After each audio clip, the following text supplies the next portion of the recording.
Hello and welcome to my review of the Igear Mini Warriors Duneraker. And this is a figure that I just picked up at a local convention recently, and I've been asked to review. So I'm going to go ahead and take a shot at that. And so far, I'm very, very happy with this figure. Now, this guy is obviously not a Transformer, but it is meant to be one. And if you're familiar with the characters, especially G1 characters, you can see that this guy is meant to resemble the original Beachcomber figure. So we'll call him a Beachcomber analog. So first, real quick, we'll take a look at the box here. I'm really enjoying the box artwork for this guy, and I guess the tagline for this series is "Till all are fun," which is pretty funny. But then on the case of Beachcomber here, they decided to give him some psychedelic colors, and they changed the "Till all are fun" to "Till all are fun" key. So that's kind of funny. I kind of enjoy that. Going around the box here, you can see on the bottom here, warning: recommended for ages 18 and up. It is a bit of a higher priced. It's got a bit of a higher price point, and it is meant for collectors. However, I will say this guy is pretty well built. I'm pretty happy with the quality on this guy, and I wouldn't have a problem giving this guy to my kid. My 10-year-old, she's pretty good about taking care of her toys, and I actually wouldn't have an issue giving a toy like this to her. However, again, it is a bit of a higher price point, so it's your call whether you want to pay this much money for a child's toy or rather get them something off the shelf and get something like this for yourself if you're a collector. But again, that's the I think this really kind of just refers to the price point and not so much the quality on the figure. I find the quality to be excellent with this figure, very well built. Going around here, you can see the again, he's got the Mini Warriors and the name of the figure there. Going to the top there, pretty much you're going to have pretty much more of the same going around on the sides there. And then when you go to the back here, you can see a little kind of a tech specky drawing of the figure itself there. And then you've got your little bio for your figure there. So I'll just pop that right there in shot for the camera. So if you guys want to read that, go ahead and pause the video there and give that a quick read. Opening the package up, it's very well packaged. I found that I was very happy with the way this figure was packaged. You've got first thing, you get yourself a sheet of instructions here. They're very nicely printed, very nice cardstock that they're using here for the sheet, laminated. It looks real good, detailed, very clear instructions. The figure itself is kind of simple, especially if you're familiar with the G1, the original Beachcomber. The transformation on this figure is going to be very intuitive, so you probably won't need the instructions, but it's nice that they put them in there, and they're very clear and concise, very easy to understand. I like that. I know a lot of other companies, when they try to get into Transformers, they'll make instructions that are kind of difficult to understand, and some of the steps are easy to miss. They also include this little card here. A lot of companies like to do this, include these little cards, and it's a pretty thick card stock as well. This reminds me of a card, the quality of this card. Like if you go to these big arcades nowadays, where you, instead of putting tokens in, you actually get a card and you load up, and it's got a magnetic strip that you go to the machine and swipe to play. This reminds me of something like that. This is that kind of quality. It's a good thick card. It's got very nice print on it, very nice sheen. You can see the gloss there. You can see how that shines. The artwork is really cool. It's got a nice 3D artwork of the figure, and it's got some stats on the back there and some more drawings of the figure in both vehicle and robot mode and the weapon there. So, that's nice. It's nice that they threw that in there. And then the figure itself is in this blister pack here, and it's very nicely packed. This guy is, you can have it in the box, and the box can be rattling around or whatever, and the figure is being held in place very securely. So is the weapon. So it's not going to bounce around in the package. It's not going to get damaged in transition if you purchase this and you're waiting for it to ship or anything like that. As long as it's in its original packaging, it's going to be well protected. And the lid for it has got notches on all four corners, so you actually have to do a little bit of work to get this guy to open up. So that's actually real nice. You can have this lid on, flip him over, and you can shake it. And that lid's not going to come off. That figure's not going to fall out, and it's not going to be damaged. So it's very well packaged. again, so far I've been very impressed and very happy with this figure. So let's get him out of the package and let's get moving on with the rest of the review. And here we have Duneraker out of the package, and you can see everything that comes in the package for this figure. You got Duneraker himself in his buggy mode. You've got a cool little rifle here. It looks very reminiscent of quite possibly a 50 cal sniper rifle. Those are rare, and this rifle really does resemble a 50 cal, and I really enjoy that. I love shooting 50 cals back in my Army days, and this brings back memories of mowing down some woods. Fun. But anyway, yeah, cool rifle there. And then a cool little detail that they threw in for, if you're familiar with Beachcomber's character, you know that Beachcomber is the peace-loving character. He's not much for war, and he'd rather be close to nature and peace and not be part of the fight. So a cool little detail that they threw in here. He comes with this little flower. It looks like possibly a daisy, even though it's silver instead of white. And so what you do with this flower is this actually fits into the barrel of the rifle right there. So when he's holding his rifle, you can actually have that little flower power sticking out of the rifle there. And that's super cool. I really enjoy that. That is such a neat. Let me see if we can. We're kind of getting out of focus here. Let me see if we can focus in on the flower there sticking out of the end of the barrel. That is just, I find that both hilarious and neat. And that's just such a cool little touch that they added to that. I am going to go ahead and take that little flower off, however, and go ahead and mount the. Now, if you know that, if you're familiar with my reviews, you know that I'm not a fan of weapons sitting on vehicles. However, in the case of Duneraker here, it's a complete pass because it's actually a realistic weapon mounted on a vehicle mode. You can see the weapon here's got a little clip, and if you look at the top of the roll bar here for the buggy, you can see there's a little thick, this on the right in the center here is a little thicker than the rest of the bar is. So you can actually clip this guy right there, and it holds pretty well. And you know, you can angle him up and down a little bit. You can tilt it, but not a whole lot. It doesn't turn, however, which is a bit of a shame.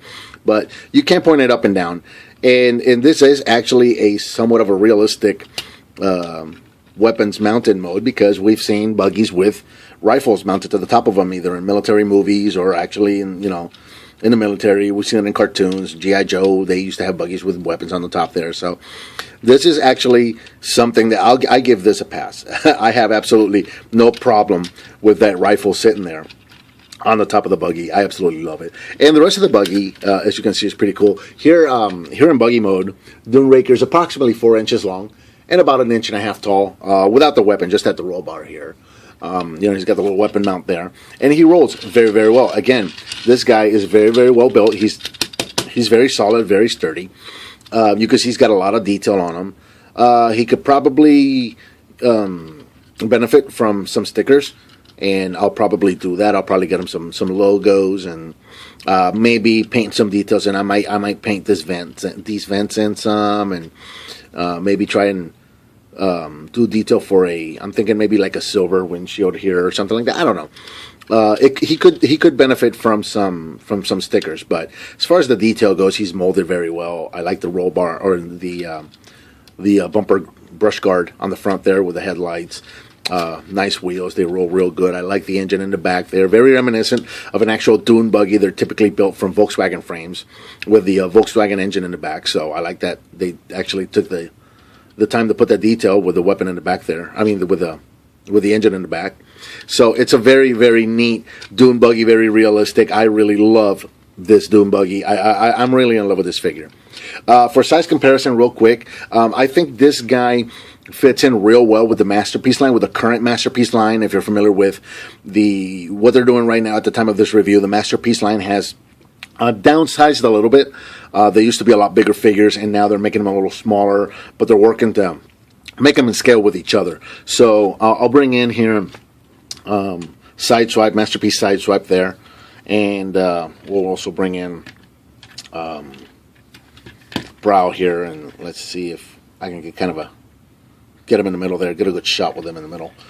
And as you can see, this guy fits in scale very well with, if you're familiar with dune buggies and the size that they typically are versus other cars.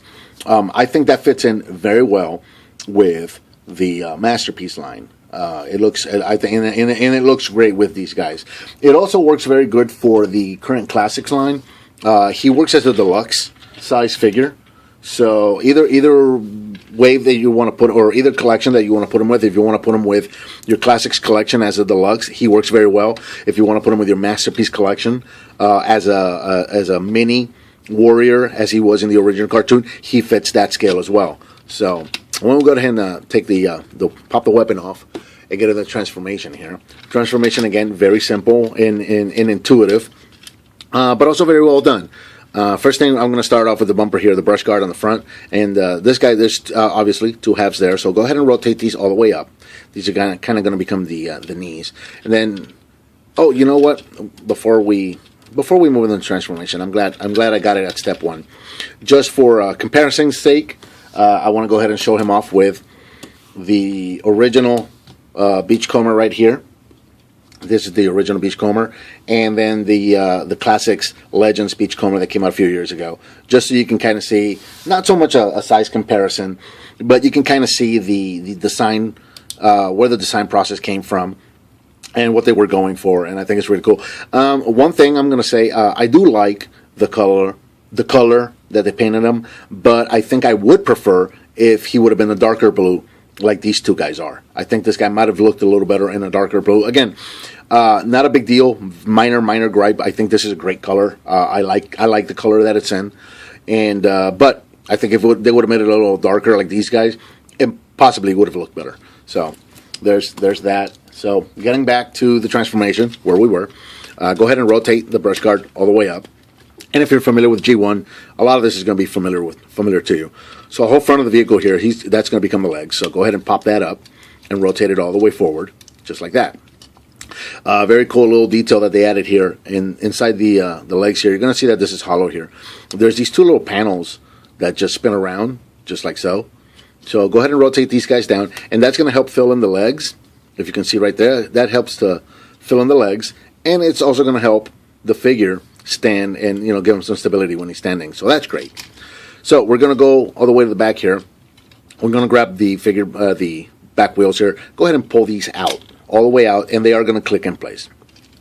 You can take the arms here. These arms are actually pegged in. You can see there's a little slot on the forearm there. There's a little tab on the underside of the wheel well there. So go ahead and untab the arms there, and we're going to rotate these all the way down, just like that. Same thing on both sides. And then you can take these wheel wells and rotate them this way. Now, these wheel wells have these notches cut into them, so you can actually rotate them out some, so that you can give them a little more dynamic poses, and that works real well. And then finally, we're going to take the engine here. We're going to rotate the engine all the way over and into the cab. And there's a feature. There's a accidental feature. The roll cage is actually just pegged in. He's got the little 4 peg holes right there, so you can just peg in the roll cage there, and you can, as you saw, it comes on and off relatively easy. That is actually the first time I've popped that off, though. I did take it off one time on purpose. I did pop it off one time, but as far as it accidentally popping off and the whole thing just flying off the way it just did, that's the first time it happened. And the reason it happened, very simple. We're on camera. If something's going to go wrong, it's going to happen on camera. So anyway, the engine, we're going to rotate the engine all the way up and over, and it's going to sit on inside the little, I guess you can call that like a little storage area there, a stowaway area right behind the seats there, a little cargo area. So you can go ahead and rotate the engine all the way there. That's going to leave the head up here. You're going to go ahead and rotate that. And there is Duneraker in robot mode. And I think he looks fantastic. Check this guy out. This guy looks just like Beachcomber did. And he looks great. Here in robot mode, Duneraker is approximately 4.5 inches tall. And as far as articulation goes, you got his head's on a ball joint. And what's nice about the head is that the ball joint is actually inside the torso, not up in the head. So he's got a very nice range of movement for the head. Again, the shoulders, you can go all the way around with the shoulders. And then you've got the hinge that allows the shoulders to go in and out. So that gives him, that makes for some really nice dynamic poses. Then he's got this other hinge right below the shoulder down here, so you can, while you could go all the way around with this guy, you can also go forward and backward with this guy as well. So very well articulated. You're going to have a ball joint at the elbow there, so that's going to allow your elbow to go all over the place, as well as give him a somewhat of a bicep rotation. Unfortunately, there is no rotation at the wrist there. I almost said waist. No articulation at the wrist. There is articulation at the waist, as you can see. So that's very, very nice. Very well done. The hips are on a ball joint. So once again, you'll be able to go all over the place with the guys, forward, backward, in and out, all over the place. You've got a rotation right there at the thigh. So you can rotate the leg around. You've got a nice bend at the knee. And of course, because due to transformation, you can bring this guy all the way up. So you can give him some good running. I'm running away from the battle. I don't like to fight poses. No. Beachcomber was not a coward. He was just a pacifist. And that's about it. There's really no ankles, so there isn't going to be exactly articulation down there. However, pretty cool here. They did the way they designed it. This is on the bottom of the feet here. It is cut at an angle, so you can give them some dynamic poses, and the feet will stand straight or flat on the ground. So that's really nice. As far as the weapon goes, once you flip the engine over, you can't really clip the weapon in. You can kind of get it in there, but the clip is only halfway there.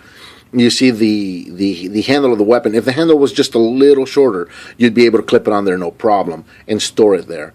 However, you can only get the clip in about halfway, which is going to force that clip to open up some.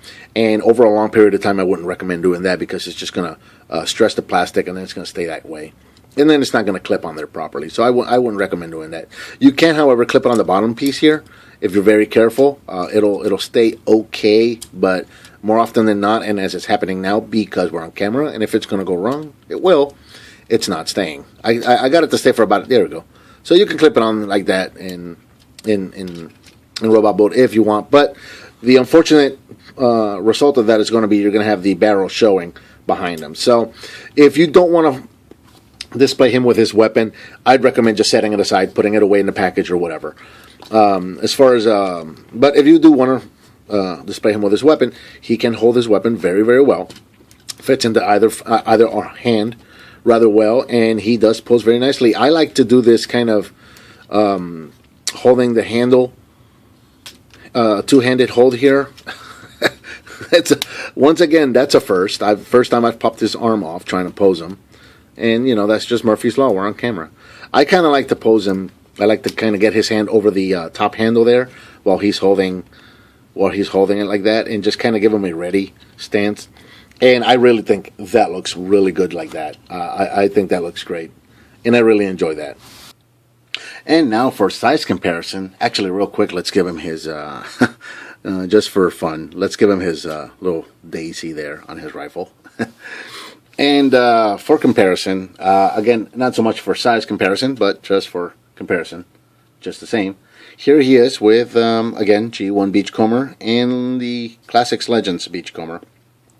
Just so you can see all the similarities and the differences in the figure. You can kind of see where he came from. And again, he's very loyal to the Beachcomber design, so I really enjoy that. So there's these two guys. And then for size comparison, I'm going to have to bring the camera up some because Beachcomber is going to be the shorter guy here. Let's bring in Masterpiece Sideswipe and Masterpiece Prowl. So you can see here that he does fit in very well with the Masterpiece scale line. And he looks about where I would think. Let's get them side by side, all three of them here, so you can see. And I think that is about where he would be, because he was a smaller figure or a smaller character, a smaller vehicle that transforms into a smaller character naturally. And I think that personally, I think that would be incorrect scale with the larger Autobots. So I think it scales very well. And I think he looks great. I actually keep this guy on my Masterpiece shelf right next to these two guys. I think they just look very good together. So I think that pretty much covers the Igear Mini Warriors Duneraker. Please leave me a comment. Give me some thumbs up. Subscribe and share with your friends if you like what you see. And I'll talk to you next time.